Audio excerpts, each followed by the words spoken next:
kwento po ni Simon kanina, nakinig ba kayo dun sa kwento ni Simon? Tungkol sa Pogo. Alam niyo yung Pogo, napakalaking problema po niyan. Ha? Pero, dito po, para patunayan din sa inyo, nakakaiba tayo dito sa Pasig. December 2022, pinasa ng inyong City Council sa instructions po ng ating Mayor Vico.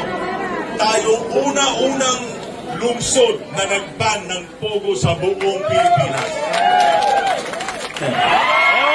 Yung mga nakaupo sa VIP seats, may energy pa ba kayo? I love you, VIP Vico! Vico! Vico! Vico! Vico! Vico! Vico! May nanalo na! Fast forward tayo 6 years later.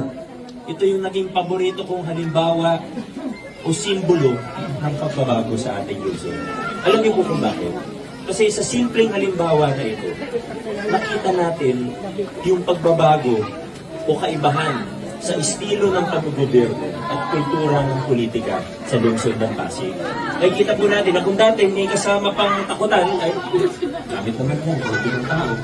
May takutan, may palakasan, pag malapit sa kusina, mas marami, pag mas napakaburan, mas marami yung natatanggap. Sa simpleng halimbawa o simbolo ng pamaskong handog, na ipakita natin sa buong lungsod, kundi sa buong bansa natin na posibleng magkaroon ng isang lokal na pamahalaan na pantay-pantay ang tingin sa bawat isang mamamayan. Sa simpleng halimbawa na nakakita po natin ito. Kakampi meron, kahit kalaban, meron pa rin. Hindi tayo namimili kung sino binibigyan ng pamaskong. At kung ito po yung ginawa natin sa simpleng halimbawa ng pamaskong handog, ito na rin po yung ginagawa natin ngayon sa iba pang mga programa, serbisyo, proyekto ng ating lokal na pamahalaan. Naalala niyo po noon, pagka, iba siguro sa atin noon, may mga membership, ba uso dati mga card, membership. Dati may blue card, may yellow card, minsan Islam organization, may variety pa yun.